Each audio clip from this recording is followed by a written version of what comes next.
Bismillahirrahmanirrahim. Assalamualaikum warahmatullahi wabarakatuh. Nama saya Yudi Pramukti. Pada kesempatan kali ini saya akan membahas rangkuman materi dari mata kuliah Rekayasa Perangkat Lunak Sistem Informasi. Langsung saja. Pada materi pertama kita akan membahas dengan perangkat lunak.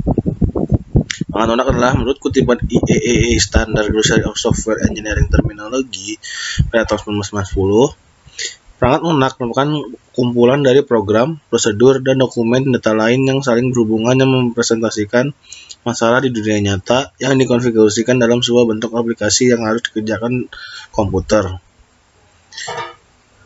Dan ini adalah jenis-jenis dari perangkat lunak.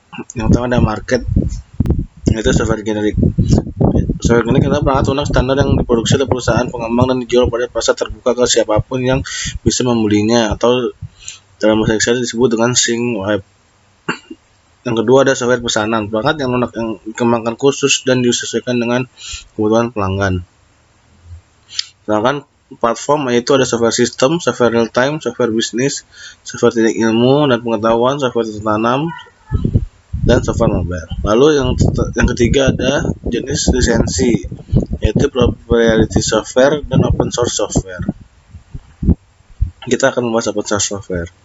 Software yang source kodenya terbuka dan didistribusikan dalam suatu format lisensi yang memungkinkan pihak lain secara bebas memperbanyak dan memodifikasi source kode di dalamnya. Hak cipta tetap ada, tapi lisensi memungkinkan orang lain bebas untuk menggunakan dan memodifikasi software tersebut. Contoh dari jenis lisensi open source software adalah GNU atau GNU General Public License, Apache License, BSD License, MIT License, dan Mozilla Public License. Lalu kita akan membahas proprietary software. Proprietary software adalah software yang source kodenya tertutup dan didistribusikan dengan satu format lisensi yang membatasi pihak lain untuk menggunakan, memperbanyak, dan memodifikasi. Lisensi proprietary software memungkinkan orang lain menggunakan software yang kita buat dengan diikuti penyaluran royalti ke pemilik hak ciptanya. Shareware dan freeware adalah proprietary software. Free for use belum tentu free for redistributed atau free for modify. Perangkat lunak berdasarkan fungsionalnya. Yang pertama ada interfacing, yaitu perangkat lunak ini menghubungkan suatu perangkat keras tertentu seperti hardware driver, interface, dan dengan perangkat keras lain. Yang kedua ada operating system, yaitu perangkat lunak yang menjalankan sistem komputer dan merupakan interface dari sistem komputer dan program aplikasi yang berjalan di atasnya. Lalu yang ketiga ada program aplikasi. Program ini digunakan untuk keperluan tertentu yang tujuannya membantu pekerjaan manusia menjadi lebih mudah.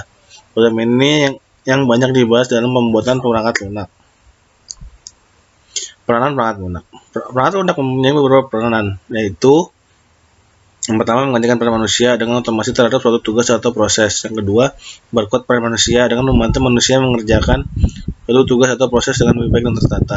Yang ketiga, restrukturasi peran manusia, yaitu dengan melakukan perubahan-perubahan terhadap sekumpulan tugas atau proses. Yang terakhir ada hubungan hiburan dan permainan, dengan menyajikan aplikasi interaktif hiburan yang semakin dekat dengan kenyataan. Konsep peranan perangkat lunak.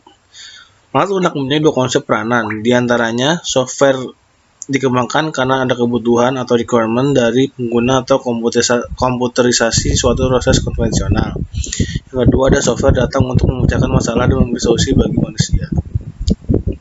Karakteristik perangkat lunak. Perangkat lunak mempunyai beberapa karakteristik, diantaranya mempunyai daya guna yang tinggi atau usability, mempunyai kinerja sesuai fungsi yang dibutuhkan pemakai. Lalu yang ketiga ada mampu diandalkan, reliable, mudah dirawat. Yang kelima lebih efisien. Yang keenam mempunyai antarmuka yang menarik, catching user interface. Yang terakhir ada long lifetime atau siklus hidup yang cukup lama.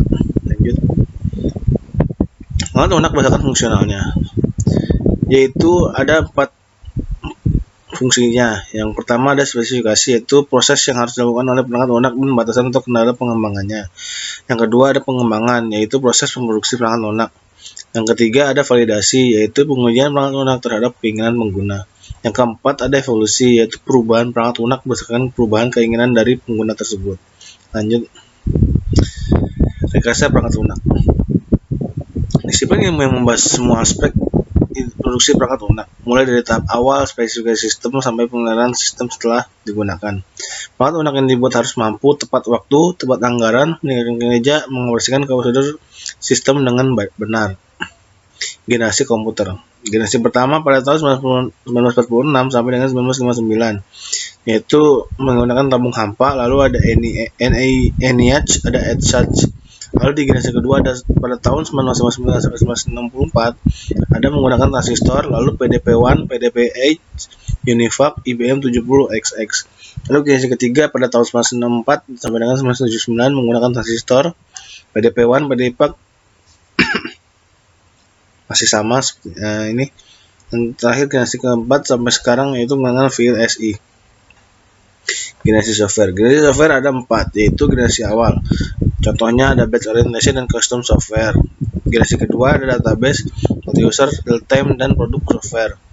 Yang ketiga ada distribusi sistem dan low-cost hardware. Yang keempat ada desktop system, AI, artificial intelligence, parallel computing, dan network computing.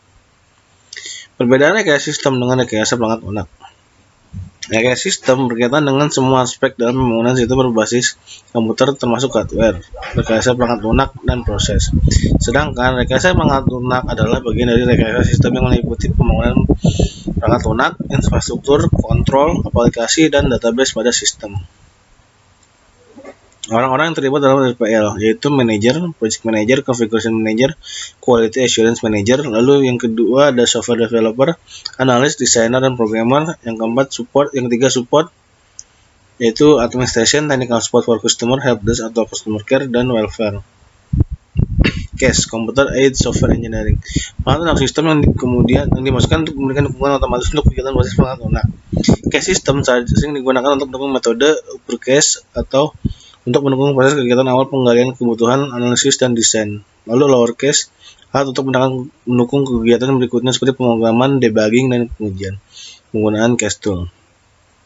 Graphical editor membuat model sistem, data dictionaries mengatur unit-unit project, UI builders mengatur antar muka pemakai, debugger mencari kesalahan yang mungkin terjadi, automated translator memberikan source code pada program otomatis, kompilator integrate membuat muka coding hingga membuat aplikasi yang bisa dijalankan, installator kit membuat file instalasi atau setup.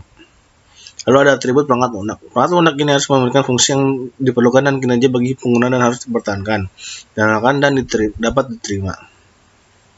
Yang pertama adalah maintainability, yaitu software harus berevolusi untuk memenuhi perubahan kebutuhan. Dependability, yaitu software harus dapat dipercaya.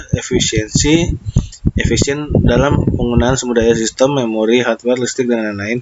Lalu yang keempat ada acceptability, yaitu perangkat lunak harus diterima oleh pengguna seperti yang pernah dirancang. Ini berarti harus bisa dimengerti, digunakan, dan kompatibel dengan sistem lainnya. Tantangan utama rekayasa perangkat lunak. Yang pertama ada heterogeneity, yaitu keberagaman, yaitu pengembangan teknik untuk membangun perangkat lunak yang dapat mengatasi perbedaan platform dan lingkungan eksekusi.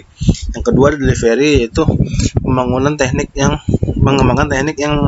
mengakibatkan pengiriman perangkat lunak lebih cepat. Yang ketiga ada trust atau kepercayaan, yaitu mengembangkan teknik yang memungkinkan bahwa perangkat lunak dapat dipercaya oleh para penggunanya. Requirement. Syarat-syaratnya yaitu technical requirement, yaitu karakteristik operasional yang berkaitan dengan lingkungan hardware dan software. Misalnya komponen sistem mungkin diperlukan untuk beroperasi pada portable dan desktop PC yang menyediakan Windows dan sebagainya. Performance requirement, yaitu karakteristik operasional yang berkaitan dengan ukuran beban kerja seperti throughput dan response time. Ketiga, stability requirement, yaitu karakteristik operasional yang terkait dengan pengguna, antar muka pengguna, prosedur yang menghubungkan dengan pekerjaan. Contohnya, antara muka berbasis web mungkin dibuka untuk mengikuti pedoman desain grafis yang lebar, penempatan menu, dan format. Lalu ada reliability requirement, yaitu karakteristik yang melakukan kendalian sistem. Security requirement berkaitan dengan masalah keamanan sistem. User requirement berdasarkan persyaratan dan fungsional sehingga dapat dipahami oleh user, tidak memiliki pengetahuan teknik yang rinci. Hindari deskripsi rinci tentang penggunaan perangkat lunak. Lalu yang terakhir ada sistem requirement, yaitu dalam sistem requirement mengandung komponen perangkat lunak dan persyaratan perangkat lunak lebih rincinya dan menjadi dasar kontrak dan untuk implementasi sistem. Permasalahan user requirement. Permasalahan unsur requirement-nya itu yang pertama tidak adanya kejelasan, yang kedua kesimpangan persyaratan, yang ketiga penggabungan persyaratan.